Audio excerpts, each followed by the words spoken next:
오신 여러분을 환영합니다. 우리 따뜻한 마음으로 좌우에 있는 분들과 함께 인사하십시다. 환영합니다. 반갑습니다. 사랑합니다. 이 땅에 살아가면서 경험하는 슬픔과 아픔 가운데 가족과 이별하는 것이 가장 큰 아픔이라고 말합니다. 그래서 슬픔 당한 가정에게 위로가 전적으로 더 필요한 것 같습니다. 어느 시골에 쌍둥이 아버지가 살았습니다. 그러다가 어느 날 큰 아버지가 돌아가셨습니다. 장례를 위해서 영정사진을 걸어놓고 조문을 받고 있는데 작은 아버지가 오셨습니다. 조카들을 바라보며 마음이 얼마나 아팠겠습니까? 그 형님의 자리가 얼마나 컸겠습니까? 작은 아버지는 영정사진을 물끄러미 바라보시면서 아주 짠한 표정으로 보고 계셨습니다. 그 모습을 보고 있던 조카가 말합니다. 작은 아버지, 뭘 그렇게 물끄러미 보셔요? 저희 아버지 잘 가셨을 겁니다. 그런데 이 작은 아버지가 이렇게 말합니다. 저거 내 사진인데, 저거 내 사진인데, 사진이 바뀌었던 겁니다. 정말 슬픔이라는 것이, 이별이라는 것이 얼마나 큽니까? 이런 입장에서 보면 우리가 느헤미야도 이와 못지않은 슬픔과 시련을 겪으면서 살았던 인물이라는 것을 알 수가 있습니다. 우리가 그동안 느헤미야가 당한 큰 시련을 보았습니다. 산발락과 도비야, 게셈 반대자들이 얼마나 느헤미야의 사역을 반대하면서 방해했는지 모릅니다. 온갖 음모와 방해를 했습니다. 그러나 느헤미야는 포기하지 않았습니다. 예루살렘의 총독으로 부임하여 예루살렘 성벽을 재건하는 일에 결코 물러서지 않았습니다. 그는 꿈을 가지고 있었기 때문이었습니다. 여러분, 꿈은 절대 포기할 수 없습니다. 그 꿈이 하나님이 주신 꿈이라면 절대 멈추지 않는다는 사실입니다. 반대가 있다고 해서 하나님의 일이 멈추지는 않습니다. 하나님의 역사는 그 어떤 방해와 음모가 있어도 이루어진다는 사실을 믿으시기를 바랍니다. 느헤미야는 온갖 방해와 음모 앞에서도 하나님의 일에 집중했습니다. 이런 말이 있습니다. 시련은 있어도 실패는 없다. 이것이 하나님이 하시는 작업입니다. 우리가 믿음 생활을 하다 보면 때로는 넘어지고 어떤 날은 쓰러져 일어나기 힘든 상황을 만날 때도 있습니다. 그러나 결코 그럴지라도 실패하지 않는다는 것을 믿어야 됩니다. 왜냐하면 하나님이 우리를 붙들어 주시기 때문입니다. 이 믿음을 가지시기를 축원합니다. 결국 느헤미야는 승리했습니다. 역사의 새 아침을 맞이합니다. 70년이 넘도록 무너져 있던 예루살렘 성벽이 52일 만에 완공되었습니다. 오늘 느헤미야가 성벽을 완공한 이후에 어떤 일이 일어났는가? 오늘 7장에서부터 쭉 말씀하는 내용입니다. 유다가 바벨론의 포로로 있다가 점차로 귀환하는 그 시기가 바로 느헤미야가 성벽을 완공하는 그런 시점이었습니다. 당시 유다의 형편은 매우 혼란스러웠습니다. 바벨론에 의해 나라가 망하고 성전이 무너지고 성벽이 회파되고 가옥은 불타고 백성들은 이리저리 슬픔과 고통 가운데 살아갈 수밖에 없었습니다. 이런 상황에서 느헤미야의 성벽 재건은 유다의 새로운 희망을 불러오는 계기를 마련하게 됩니다. 여기서 우리는 성벽 완공의 의미를 살펴보아야 합니다. 그것은 한마디로 유다 사회에 종교적으로 정치적으로 회복을 가져오는 중요한 계기가 되었다는 것을 기억해야 됩니다. 예루살렘은 유다의 정치적인 중심지일 뿐만 아니라 종교적인 중심지입니다. 각종 절기와 의식, 그 모든 예배가 예루살렘에서 이루어졌습니다. 오직 예루살렘 성전만이 하나님의 임재에 대한 상징으로 그들이 믿는 신앙의 구심점이 되었던 겁니다. 그러나 파괴된 예루살렘으로 말미암아 귀환하는 백성들이 정착할 수 없었는데, 예배도 드릴 수 없었는데, 그러나 이제는 예루살렘 성벽이 완공됨으로 말미암아 유다인들에게 무너진 성벽 재건 완공으로 잃었던 제단을 다시 찾는 계기를 회복하게 되었습니다. 얼마나 기뻤겠습니까? 그래서 느헤미야는 일꾼들을 세워서 이제 다스리기 시작합니다. 어떤 사람들을 세울까요? 우리 1절 한번 읽어볼까요? 느헤미야 7장 1절입니다. 시작. 성벽이 건축됨에 문짝을 달고 문지기와 노래하는 자들과 레위 사람들을 세운 후에. 아멘. 느헤미야가 일꾼을 세웠는데 어떤 사람을 세웁니까? 1절에 보니까 문지기와 노래하는 자들과 레위인들을 세웠다라고 말씀합니다.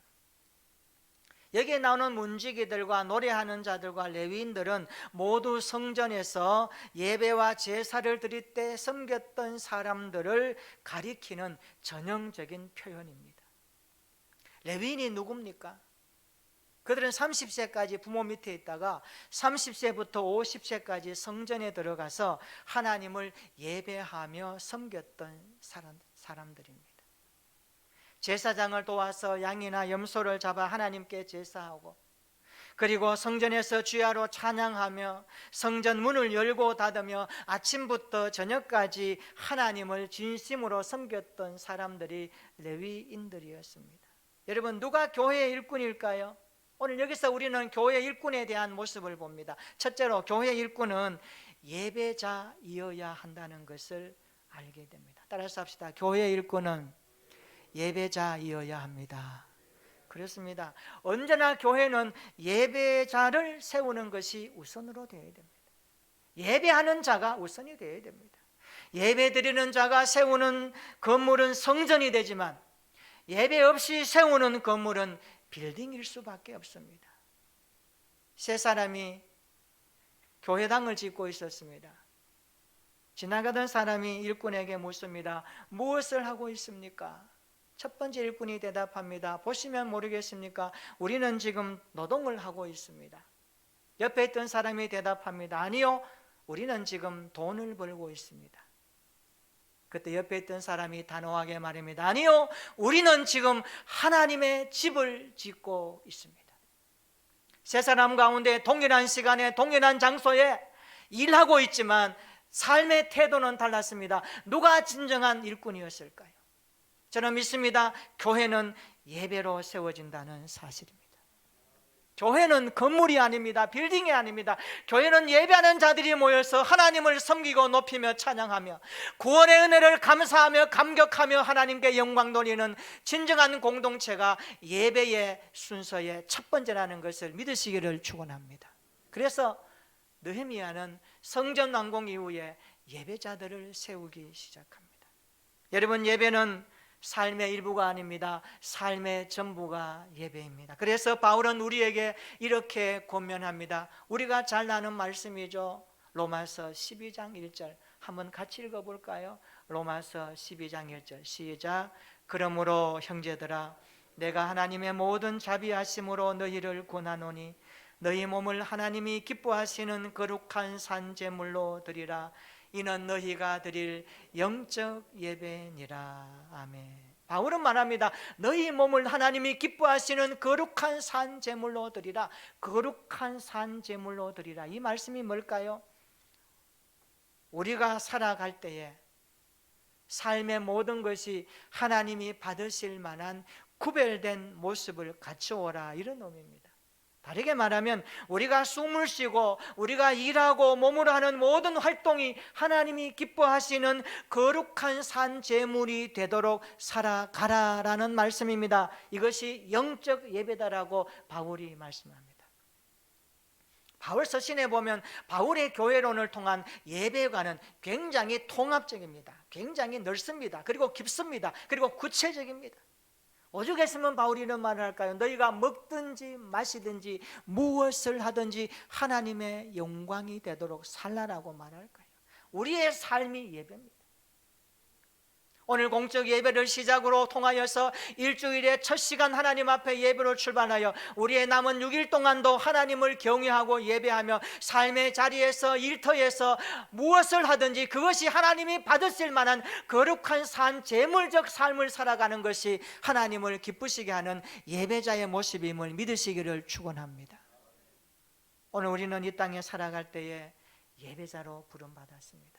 우리 교회 핵심 가치 5가지 가운데 첫 번째가 뭡니까? 하나님의 임재를 찬양하는 예배입니다. 저는 우리 교회가 이 핵심 가치를 중심으로 하나님을 영원롭게 하는 예배자의 삶이 공동체 안에서 충만하게 경험되고 우리의 삶이 하나님의 임재를 경험함으로 말미암아 우리 공적 예배가 속히 회복될 수 있기를 주님의 이름으로 축원합니다.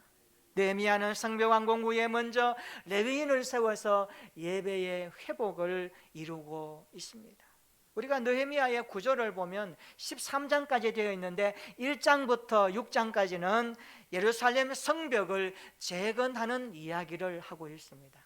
그리고 7장부터 12장까지는 성벽 완공 이후에 어떻게 사람을 세우고 훈련하는지에 대해서 구체적으로 명시하고 있습니다. 그리고 마지막 13장은 세상을 향한 역사의 변화를 어떻게 주도해 갈 것인가에 대한 말씀으로 이루어져 있습니다. 이 모든 것은 하나의 주제로 연결되어 있는데 그 밑바닥에는 예배가 흐르고 있습니다. 그렇습니다. 예배 없는 삶은 무의미합니다. 예배 없는 가치는 무의미한 겁니다. 그래서 성경은 우리에게 예배를 우선시하고 있습니다. 우리가 이 사실을 기억한다면 우리도 평생 하나님을 예배하는 영적 레위인으로 세워져야 할 줄로 믿으시기를 축원합니다. 옆에 분에게 인사하십시다. 우리는 영적 레위인입니다. 예배의 삶을 살아갑시다. 이런 모습으로 한 주간 주님과 동행할 수 있기를 축원합니다.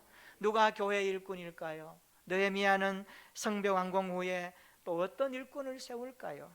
두 번째, 교회 일꾼은 고난의 자리에 언제나 함께하는 사람이어야 합니다. 따라서 합시다. 고난의 자리에도 함께하는 일꾼이 됩시다. 우리 2절 한번 읽어볼까요? 우리 2절 같이 읽어봅니다. 시작. 내 아우 하나니와 영문에 관한 하나냐가 함께 예루살렘을 다스리게 하였는데 하나냐는 충성스러운 사람이요 하나님을 경외함이 무리 중에서 뛰어난 자라. 아멘. 느헤미야는 레위인들을 세운 후에 계속해서 두 사람을 세웁니다. 먼저 하나니를 세웁니다. 하나니는 느헤미야의 동생입니다. 느헤미야 1장 2절에 보면 하나니는 조국을 사랑했고 늘 예루살렘을 위해서 염려했던 사람입니다. 무너진 예루살렘 성을 보면서 울었던 사람입니다. 폐허게 성벽을 바라보면서 탄식했던 사람입니다. 그래서 하나니는 페르시아로 돌아오자마자 곧바로 형을 찾아갔습니다. 이렇게 보고합니다. 형님, 예루살렘 성벽이 무너지고 불타고 성벽은 회파되고 사람들은 이리저리 갈 길을 모르고 헤매고 있습니다. 그 소식을 듣고 느헤미야가 예루살렘 성벽에 꿈을 가집니다. 하나님 앞에 기도하기 시작하죠. 하나님은 느헤미야와 함께 바닥부터 함께 했던 사람입니다. 고난의 바닥에 함께 있었던 사람입니다. 그는 느헤미야와 같은 비전을 품고 고난의 터널을 지나왔던 사람입니다. 여러분 아셔야 됩니다. 교회 일꾼은 고난의 터널도 함께 해야 되고 고난의 시간에도 함께하는 사람이 교회의 일꾼이 되어야 할 줄로 믿습니다. 여러분 대부분의 사람들은 고난을 싫어합니다. 고난을 멀리하고 싶어합니다. 고난을 회피하고 싶어합니다. 우리 모두는 고난을 멀리하고 싶은 솔직한 심정 아닙니까? 그러나 예수님을 알고 싶다면 십자가의 은혜를 깊이 체험하고 싶다면 고난의 십자가를 걸어가신 주님 곁에 있어야 하고 주님 가신 가시밭길도 나도 따라가야 함을 성경은 요구하고 있습니다. 여러분 인간은 험한 경로를 많이 겪은 사람일수록 고난의 여러 가지 어려움들을 겪은 사람일수록 그리스도인들에게 나타난 특징이 하나 있어요. 그 사람에게 이 신앙의 날개, 신앙의 퍼덕거림, 그 어떤 곳에서 떨어지더라도 이 신앙의 날개가 활기차게 날 수 있다는 강한 힘이 있다는 것을 성경은 말씀하고 있습니다. 그래서 오히려 더 높이 올라가고 오히려 더 고난을 극복할 수 있는 힘이 생긴다는 것을 성경은 말씀하고 있습니다. 이런 말이 있어요. 장군이 되기 전에 먼저 사병이 되어라. 이 말은 밑바닥부터 함께 하라는 겁니다. 여러분, 장군이 되기 전에 그 사람도 밑바닥부터 함께 고난을 겪었습니다. 그런데 이 말을 오해하지 마시기 바랍니다. 나도 과거에 밑바닥 생활했기 때문에 이제는 장군처럼 군림해도 된다는 말의 의미는 아닙니다. 이것은 교회는 장군이 없습니다. 교회는 예수님이 사령관입니다. 믿으시기를 축원합니다. 교회의 머리 되시고 교회의 주인 되시는 주님께 우리는 주의 명령에 죽고 사는 사병일 뿐입니다. 주님의 몸에 붙은 사병입니다. 그래서 우리는 하나님 앞에 명령할 때에 전적으로 순종해야 됩니다. 이것을 순복이라 그러고 청정이라 그러고 하나님 앞에 엎드림이라고 표현하기도 합니다. 여러분, 박수 받는 자리에만 함께하지 말고 교회와 함께 눈물 흘리며 아파하는 자리에도 함께하는 사람들이 되시기를 축원합니다. 주님과 함께 그 고난의 자리에도 함께할 수 있는 믿음의 일꾼 되시기를 축원합니다. 이것이 바로 하나님을 통해서 배우는 영적인 원리입니다. 교회의 일꾼은 고난의 자리에도 함께하는 사람이어야 합니다. 누가 교회 일꾼일까요? 느헤미야는 성벽 완공 후에 또 어떤 일꾼을 세울까요? 세 번째로, 교회 일꾼은 충성하는 사람이어야 한다는 사실입니다. 2절에 보십시오. 느헤미야가 세운 마지막 사람은 하나냐입니다. 하나니와 하나냐, 이름이 좀 비슷합니다. 2절에 하나냐는 충성스러운 사람이요 하나님을 경외함이 무리 중에 뛰어난 자다라고 말씀합니다. 이것을 쉬운 성경에는 이렇게 번역을 했습니다. 하나냐는 정직하며 다른 누구보다도 하나님을 두려워하는 사람이었다라고 말씀합니다. 하나니가 느헤미야의 동생으로 바닥까지 고난에 함께했던 사람이라면 하나냐는 뛰어난 신앙 때문에 하나님 앞에 쓰임받았습니다. 여러분, 하나냐에게 세 가지 장점이 있습니다. 2절에 보시면 하나냐는 충성스러운 사람이었고, 하나냐는 하나님을 경외하는 사람이었고, 하나냐는 무리 중에서 뛰어난 사람이다. 세 가지 특징이 있습니다. 그는 충성심이 있었고, 신앙심이 있었고, 탁월성이 있었습니다. 교회는 이런 사람들이 많아야 되지 않겠습니까? 하나님을 향한 경외심이 있고 맡은 일에 충성스러움으로 일하는 그 탁월함이 있을 때에 얼마나 좋겠습니까? 하나님은 우리에게 그런데요, 완전한 것보다 충성하는 것을 더 기뻐하십니다. 바울은 고린도 교회에 편지하면서 맡은 자들에게 구할 것은 충성이라고 말합니다. 맡은 자들에게 구할 것은, 내가 맡은 사명 이루기 위해서 구할 것이 뭘까요? 우리는 충성해야 됩니다.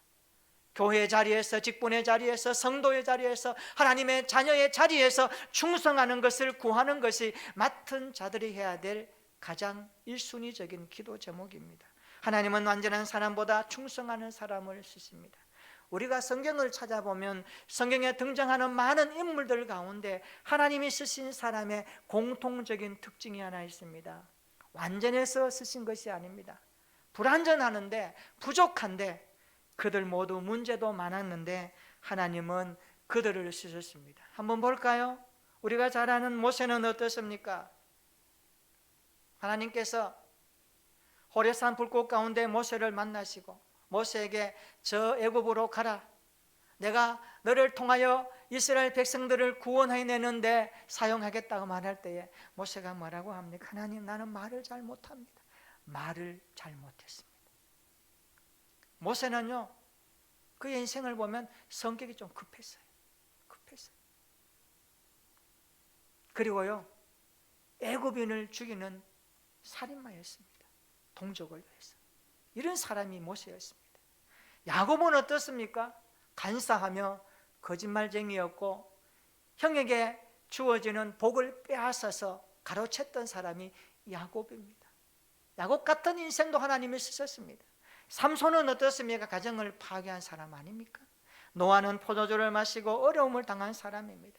다윗도요, 살인자였고 부정한 스캔들의 주인공이었습니다. 솔로몬은 어떻습니까? 처첩을 많이 거느린 사람이었습니다. 요나는 하나님을 피해 도망간 사람입니다. 예레미야는 어떻습니까? 맨날 울었습니다. 황소 개구리처럼 늘 울었던 사람이 바로 예레미야였습니다. 엘리야는 어떻습니까? 그가 이세벨로부터 충격적인 편지를 받고 도망가면서 그는 하나님 내 생명을 거두어 달라고 자살 충동 직전까지 간 사람이 엘리야였습니다. 기도는 어떻습니까? 도마는 어떻습니까? 하나님의 말씀을 오심했습니다.